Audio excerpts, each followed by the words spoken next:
భారత హోంమంత్రి అమిత్ షా ఇటీవల మాట్లాడుతూ 2029లో సైతము నరేంద్ర మోడీ నాయకత్వంలో నరేంద్ర మోడీ ప్రధానిగా మళ్ళీ గెలుస్తాము అంటూ ఒక భారీ ప్రకటన చేశారు. ఆత్మవిశ్వాసం మంచిదే కానీ అతి విశ్వాసం అనేది తప్పుడు సంకేతాలే పంపుతుంది. ఇటీవల ఎన్నికల్లో చూసాం, 2 ఎన్నికలు వరుసగా గెలిచిన తర్వాత 2014, 19లో సింగిల్ మెజార్టీ పార్టీగా అప్రతిహతమైనటువంటి విజయంతో చాలా కాలం తర్వాత 1984 తర్వాత సింగిల్ పార్టీ అనేది మెజార్టీ తెచ్చుకోవడము కేవలం నరేంద్ర మోడీ నాయకత్వంలోనే సాధ్యమైంది. 2014, 19లో తెచ్చుకున్నారు. 24లో చూస్తే కనుక 240 స్థానాలకే భారతీయ జనతా పార్టీ పడిపోయింది. తర్వాత మిగిలిన మిత్రపక్షాల మీద ఆధారపడి ఎన్డీఏ ప్రభుత్వం ఏర్పాటు కావాల్సినటువంటి పరిస్థితి ఏర్పడింది.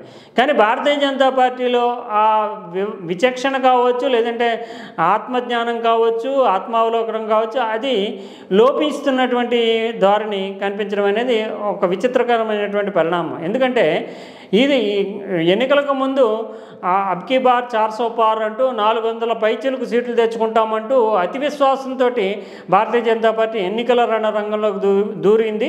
అప్పుడు ఈ 400 సీట్లు అనేటటువంటి సంఖ్యనే దృష్టిలో పెట్టుకుంటూ 2/3 మెజార్టీ కోసం బీజేపీ ట్రై చేస్తుంది. అదే కనుక జరిగితే రాజ్యాంగాన్నే మార్చేస్తారు. రాజ్యాంగంలో బలహీన వర్గాలు ఎస్సీ ఎస్టీలు కావచ్చు, బీసీలు కావచ్చు, ఇతరత్ర అనేక వర్గాలకి వెసులుబాట్లు, మైనారిటీలకు కొన్ని రకాలైనటువంటి వెసులుబాట్లు ఇవన్నీ ఉన్నాయి.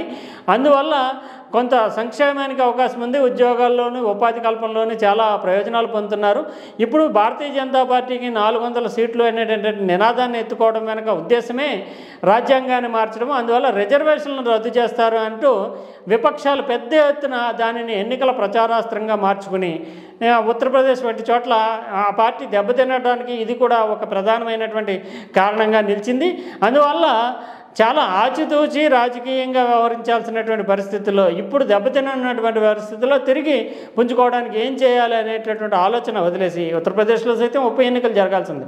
మళ్ళీ మేమే 2029 ఇంకా చాలా 4.5 సంవత్సరాల పైచులకు ఉన్నటువంటి 2029 ఎన్నికల్లో మేమే నెగ్గుదాం, నరేంద్ర మోడీయే ప్రధాని అనేదాన్ని చెప్పడం అనేది సమయానికి, అంటే టైమింగ్ అనేది చాలా అర్ధరహితమైనటువంటి ప్రకటనగానే మనం చూడాలి. ఇప్పుడు జరిగేటటువంటి ఎన్నికల్లో ఏం వ్యవహరించాలి, ఏ రకమైనటువంటి వ్యూహాలతో ముందుకెళ్తాం, ఎక్కడెక్కడ నెగ్గుతాం అనేది చెప్తే పర్వాలేదు. కానీ 2029 ఎన్నికల గురించి మాట్లాడడం అంటే భారతీయ జనతా పార్టీ ఇప్పుడు ఉన్నటువంటి అగ్రనాయకత్వం మోడీ అండ్ అమిత్ షా వీళ్ళిద్దరూ మళ్ళీ అంటే మేము శాశ్వతము అనేటటువంటి ధోరణితో ఉన్నారా, లేదంటే యోగి ఆదిత్యనాథ్ పోటీలోకి వస్తాడో 2029లో అని ఇప్పటికే ప్రచారం జరుగుతున్న నేపథ్యంలో దానికి అడ్డుకట్ట వేసేందుకు గాను ముందస్తుగానే ఇలాంటి ప్రకటనలు చేస్తున్నారా?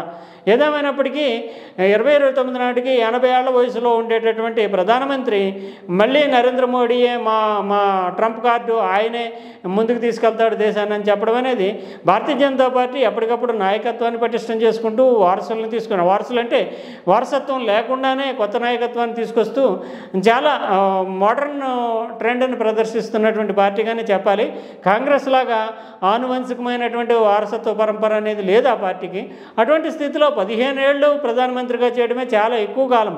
మళ్ళీ 20వ సంవత్సరానికి అంటే 15 ఏళ్ళ తర్వాత సైతం నరేంద్ర మోడీయే ఉంటాడు, మాకు మరో ప్రత్యామ్నాయ నాయకుడు లేడనేటటువంటి సందేశం సంకేతాలు ఇవ్వడం భారతీయ జనతా పార్టీకి మంచి కంటే చెడు చేసేటటువంటి అవకాశాలు ఉంటాయి. అందువల్ల అతి విశ్వాసం కంటే ఆత్మవిశ్వాసం ఉండొచ్చు.